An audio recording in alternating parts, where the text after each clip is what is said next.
पहले no margin और अब लॉन्गर ट्रेडिंग आवर। तो ट्यूसडे को 20 दिसंबर को Indian market industries and association की प्री बजट मीटिंग हुई थी, जो कि हर साल होती है, जिनमें आपको association of national exchange and member of India होते हैं, फिर बॉम्बे एक्सचेंज ब्रोकर्स के एसोसिएशन होते हैं, फिर कमोडिटीज के एसोसिएशन होते हैं। ये 3 एसोसिएशन मिलकर हर साल ये मीटिंग करती है बजट से पहले, जिनमें वो ये डिसाइड करते हैं कि बजट में क्या देना है इन द मार्केट में, अगर कोई चेंजेस लाने हैं तो। ठीक है, वहां पर एनएससी के जो चीफ एग्जीक्यूटिव ऑफिसर है आशीष चौहान जी ने उन्होंने अपना डिमांड किया कि जो ट्रेडिंग आवर है उनका जो ड्यूरेशन है वो बढ़ा दिया जाए। अभी 9:15 से 3:30 बजे तक है, बट उनका डिमांड है कि वो 3:30 से एक्सटेंड करके या तो 5 कर दिया जाए या उससे ज्यादा। अभी हालांकि टाइम डिसाइडेड नहीं है कितना जाएगा, बट हाँ उन्होंने ये डिमांड जरूर किया कि एक्सटेंड किया जाए। अब हालांकि 5 बजे तक भी हो सकता है और इससे आगे भी हो सकता है। ठीक है, तो पहले हम लोग बात कर लेते हैं उनकी वैलिड रीजन का, कि उन्होंने जो रीजन दिया है कि ट्रेडिंग आवर एक्सटेंड होना चाहिए, तो उनके पीछे उन्होंने क्या क्या रीजंस दिए हैं। उसके बाद हम लोग जानेंगे कि उसका इंपैक्ट, क्या वो रीजंस वैलिड है या सही में वैलिड है या नहीं है, और उसका इंपैक्ट ट्रेडर्स पे क्या पड़ेगा। ठीक है, तो चलिए वीडियो शुरू करते हैं। सो पहला रीजन उन्होंने ये दिया कि सिंगापुर और अमेरिका जैसी जो मार्केट है उनकी जो ट्रेडिंग आवर है उनकी 16 to 18 आवर्स है। फिर इंडिया जैसी इमर्जिंग मार्केट और डेवलपिंग मार्केट की जो ट्रेडिंग आवर है वो 6.25 घंटे ही क्यों है। हमें कोप अप करना चाहिए सिंगापुर जैसे मार्केट के लिए, तो हमारा भी ट्रेडिंग आवर एक्सटेंड होना चाहिए। तो सेकंड रीजन उन्होंने ये दिया कि जो डोमेस्टिक बड़े इक्विटी होल्डर्स हैं, जैसे कि म्यूचुअल फंड्स हो गए, बैंक्स हो गए, इंश्योरेंस कंपनीज हो गई, उनको हाई लिक्विडिटी प्रोवाइड कर सकती है अगर ट्रेडिंग आवर को इंक्रीज कर दिया गया तो, और बेटर हेजिंग अपॉर्चुनिटी भी मिल सकती है।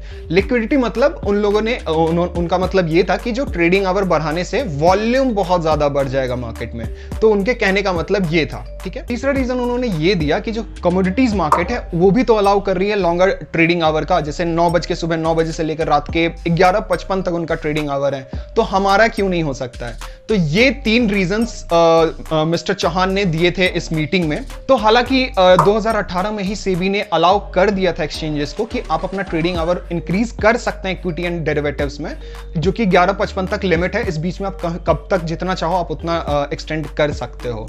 तो ये चीजें थी जो प्रेजेंट की गई इन द मीटिंग। ठीक है, तो अब बात करते हैं कि क्या ये सारे पॉइंट्स वैलिड थे और इसका इंपैक्ट ट्रेडर्स पे कैसे पड़ सकता है। तो पॉइंट्स वाइज पॉइंट्स हम लोग बात करते हैं। तो पहला जो ये है कि जो उनका कहना था कि longer trading hour market participants को बढ़ाएगा, वॉल्यूम्स लेकर आएगा, बट इसका कोई एविडेंस नहीं है पास्ट में भी, क्योंकि 2010 में भी मार्केट की टाइमिंग चेंज की गई थी। ठीक है, और फ्यूचर्स ट्रेडिंग में जो बिग जंप आया था, जो वॉल्यूम्स में इंक्रीज हुआ था, वो तब हुआ था जब सेबी ने बदला सिस्टम लाया था। बदला system in the sense carry forward, मतलब फ्यूचर्स को भी आप कैरी फॉरवर्ड कर सकते थे बिना किसी अपफ्रंट मतलब स्टॉक होल्डिंग के। ठीक है, आपको कुछ मिनिमल अपफ्रंट मार्जिन देना होगा, उसके बाद आप अपना फ्यूचर्स कैरी फॉरवर्ड कर सकते हैं। उसके बाद ही वॉल्यूम्स में जंप आया था इन फ्यूचर्स ट्रेडिंग। और दूसरी बात है इंडेक्स की ऑप्शंस ट्रेडिंग, मतलब आज की डेट में 70% वॉल्यूम इंडेक्स ऑप्शंस ट्रेडिंग ही होल्ड करती है, और इसमें भी वॉल्यूम में जंप तब आया था जब सेबी ने एसटीटी हटाया था, मतलब तब जाके इसमें भी वॉल्यूम में अचानक से सर्ज देखने को मिला था। तो इसीलिए वॉल्यूम्स का इंक्रीज होने का कोई रिलेशन एग्जैक्टली टाइम से लेकर नहीं है, बट उसके जो बेसिक जो चेंजेस हैं, जैसे कि टैक्सेस कट करना या आपको जो ईज है ट्रेडिंग का वो देना, उस पे ज्यादा डिपेंड किया है इन द पास्ट। और दूसरा जो उनका कंसर्न है वो ये है कि सिंगापुर और दुबई के ट्रेडिंग की वजह से इंडिया अपना बड़ा अमाउंट में ट्रेडिंग वॉल्यूम लूज कर रही है। मतलब इन द शॉर्ट कि एसजीएक्स निफ्टी की ट्रेडिंग की वजह से अपना इंडिया बहुत बड़ा amount of trading volume lose कर रही है, और अगर हम लोग ट्रेडिंग आवर इंक्रीज कर देते हैं तो वो वॉल्यूम यहां पर आ जाएगी। बट ऐसा बिल्कुल नहीं है। एसजीएक्स निफ्टी का ट्रेड करने के पीछे बहुत डिफरेंट रीजन है।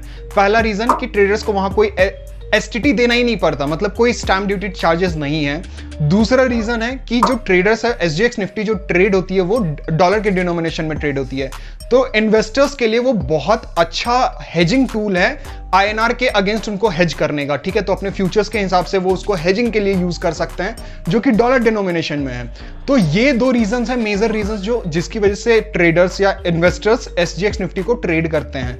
तो ट्रेडिंग आवर इंक्रीज करने की वजह से यहां पर इतना वॉल्यूम्स का इंपैक्ट नहीं पड़ेगा। सो तीसरा पॉइंट था उनका कि कमोडिटीज मार्केट भी तो लॉन्गर टाइम के लिए यूज होता है, लॉन्गर टाइम के लिए ट्रेड होता है, तो इंडियन मार्केट क्यों नहीं हो सकता। तो ये जानना होगा कि कमोडिटीज मार्केट एक डिफरेंट सेगमेंट है। ठीक है, इस पे जो ग्लोबल पॉलिसीज होते हैं, जो ग्लोबल्स में कोई भी न्यूज आते हैं ग्लोबली, तो उसका डायरेक्ट इंपैक्ट कमोडिटीज पे पड़ता है, क्योंकि ये ग्लोबली ट्रेड होता है। तो इसका जो मूवमेंट है वो टोटली डिफरेंट है इक्विटी मार्केट्स के हिसाब से, ठीक है। और यहां पे अगर मैं आपको दिखाऊं तो हालांकि अभी जो कमोडिटीज मार्केट है वो 9 बजे से लेकर 11:55 तक है। तो यहां पे देख लो, जो कमोडिटीज मार्केट की जो मूवमेंट है वो 6 बजे के बाद ही आती है, जब यूएस मार्केट खुलता है तब, ठीक है। तो इसीलिए मुझे लगता है कि कमोडिटीज मार्केट से इक्विटी मार्केट को कंपेयर करना बिल्कुल सही नहीं है, क्योंकि इसमें commodities market is a whole different game. तो नेक्स्ट हम लोग बात करते हैं कि ये जो इंपैक्ट है ये ब्रोकर्स पे भी इंपैक्ट करेगा।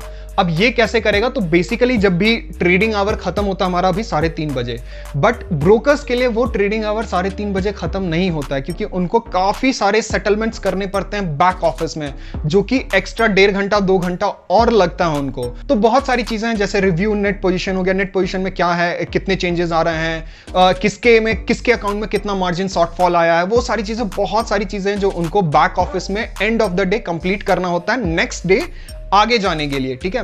तो अगर मान लो ट्रेडिंग आवर 1.5 घंटे या 2 घंटे भी इंक्रीज होता है, तो ब्रोकर्स को ये अपना बैक ऑफिस सेटलमेंट करने के लिए 2 घंटे और इंक्रीज करना होगा, which can be a headache for a broker. और इन्हें बैक ऑफिस में भी जो डेटा है उनमें भी बहुत सारे चेंजेस करने होंगे, तो ये भी एक ब्रोकर के लिए भी बहुत बुरा इंपैक्ट हो सकता है। तो अब बात कर लेते हैं कि क्या वाकई में अगर ट्रेडिंग आवर इंक्रीज किया जाए तो वॉल्यूम में इंपैक्ट आएगा क्या?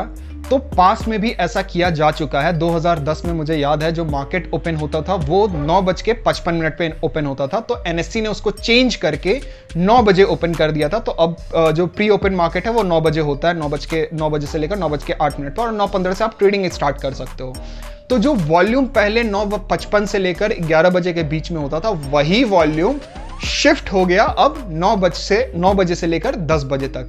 तो वॉल्यूम इंक्रीमेंट में कोई चेंजेस नहीं देखा गया ड्यू टू टाइम चेंजिंग, ठीक है। टाइम चेंजिंग के हिसाब से कोई वॉल्यूम चेंज नहीं हुआ गया, सिर्फ वॉल्यूम शिफ्ट हुआ है। बाकी जो वॉल्यूम चेंजेस आए हैं वो डिफरेंट फैक्टर्स की वजह से आए, जो मैंने आपको पहले पॉइंट्स में बता दिया था। सो नेक्स्ट जो आपको इंपैक्ट पड़ेगा वो पड़ेगा ब्रोकर्स पर और एफपीआई इन्वेस्टर्स पर, मतलब जो फॉरेन पोर्टफोलियो इन्वेस्टर्स जो इंडियन ब्रोकर के थ्रू अपना इन्वेस्टमेंट करते हैं। तो मैंने पहले बोला कि जो बैक ऑफिस में ब्रोकर्स को है वो बहुत सारी चीजें करनी पड़ती है, सेटलमेंट करते करते उनको 1 से 1.5 घंटे लग जाते हैं। तो एफपीआई को, जो फॉरेन पोर्टफोलियो इन्वेस्टर्स है, उनको अपडेट भेजने में 4-4:30 बज जाता है। अब लेट्स अज्यूम कि मार्केट आवर अगर 1 घंटे भी इंक्रीज किया जाए, मतलब 1.5 घंटे भी इंक्रीज किया जाए, 5 बजे तक क्लोज होता है, तो उनको वही सेटलमेंट करने में 6-7 बज जाएंगे। और जैसे जो क्लाइंट्स, जो इन्वेस्टर्स हांगकांग या सिंगापुर में हैं, तो वहां के क्लाइंट्स को अपडेट करने में उनकी जो टाइमिंग है, सिंगापुर और हांगकांग की जो टाइमिंग है हमारे टाइमिंग से 2.5 घंटे आगे है। तो अगर उनको अपडेट करती है ब्रोकर आज 7 बजे यहां पे, तो वहां बज रहा होगा 9, 9:30, which is not a quite good time to take an update for their investments, ठीक है। तो ये सारे पॉइंट्स हैं जो टोटली सेंस नहीं बनाते हैं कि आपको ट्रेडिंग आवर इंक्रीज करने से वॉल्यूम इंक्रीज होगा। और अब बात करते हैं कि ट्रेडर्स पे, जैसे हम जैसे रिटेल ट्रेडर्स पे क्या इंपैक्ट पड़ेगा। तो अभी भी हम लोग जैसे बीइंग एन ऑप्शन सेलर, ठीक है, आपको वॉल्यूम्स बिल्कुल नहीं दिखेंगे, वॉल्यूम्स नहीं इंक्रीज होंगे इनकी वजह से, ये तो फॉर श्योर है, क्योंकि कहीं भी कोई पास में कोई इसका कोई एविडेंस है ही नहीं कि ट्रेडिंग आवर इंक्रीज करने से वॉल्यूम इंक्रीज होगा। हाँ, भले आपका जो टाइमिंग है वो वॉल्यूम ड्राई डाउन हो जाएगा। अब जैसे अभी देख लो, आपका फर्स्ट आवर और लास्ट आवर में ही वॉल्यूम देखने को मिलता है ट्रेडिंग आवर में, और अब बीच में आपको बिल्कुल नहीं दिखता अनलेस अंटिल कोई बड़ा न्यूज ना आ रहा हो, या ग्लोबल में कोई न्यूज ना आ रहा हो, तब तक, ठीक है। तो वही चीजें अभी भी होगी। अगर मान लो ट्रेडिंग आवर इंक्रीज होता है, तो वो जो वॉल्यूम है वो सिर्फ स्प्रेड होगा फर्स्ट एंड लास्ट आवर में, बीच का जो टाइम है आपको बस बैठना ही होगा, ठीक है। और बीइंग एन ऑप्शन सेलर हमें अपना पोजीशंस मैनेज करना होता है, ठीक है, तो हमें बस बैठना होगा और कुछ नहीं है, और कोई चेंजेस बिल्कुल नहीं आएंगे, आपको वॉल्यूम्स में भी कोई चेंजेस नहीं आएंगे। तो it can be a really headache for a trader, क्योंकि ट्रेडिंग जॉब एक बहुत मतलब कॉन्सेंट्रेशन और फोकस वाला जॉब है। आपको बहुत सारी चीजें दिमाग में चलती रहती है, आपके बैक एंड में बहुत सारी चीजें चलती रहती है। आप जब ट्रेड कर रहे हो तो आपके सारे बहुत सारे इमोशंस चल रहे होते हैं, तो it's a very difficult kind of job. हालांकि पैसा कमाना इसमें ईजी है, बट इसमें इन्वॉल्वमेंट जो है ना वो बहुत डिफिकल्ट है। तो इसीलिए ये साइकोलॉजिकली भी बहुत ज्यादा इंपैक्ट कर सकती है ट्रेडर्स को, क्योंकि 1.5 घंटा और बैठना इट्स काइंड वेरी हेडेक। तो आई थिंक ट्रेडर्स, बहुत सारे ट्रेडर्स इस चीज पर अपोज करेंगे भी, और आई थिंक ब्रोकर्स को भी करना चाहिए, ठीक है। तो ये सारे रीजंस थे जो मैंने आपको बताया कि ट्रेडिंग आवर इंक्रीज करने से कोई इंपैक्ट नहीं पड़ेगा और क्या क्या प्रॉब्लम्स आ सकती है। तो आपका क्या कहना है, अगर ट्रेडिंग आवर इंक्रीज होता तो आपका इसके ऊपर क्या कहना है, कमेंट सेक्शन में जरूर लिख के बताओ। और अगर ये वीडियो इंफॉर्मेटिव लगा और अच्छा लगा तो हिट द लाइक बटन, अपने दोस्तों के साथ भी शेयर करो। एंड टिल देन ये नंबर इंक्रीज कर दो। ये नंबर अगर इंक्रीज होता है तो मुझे मोटिवेशन मिलता है to make more and more videos for you guys. तो till then thank you and happy trading.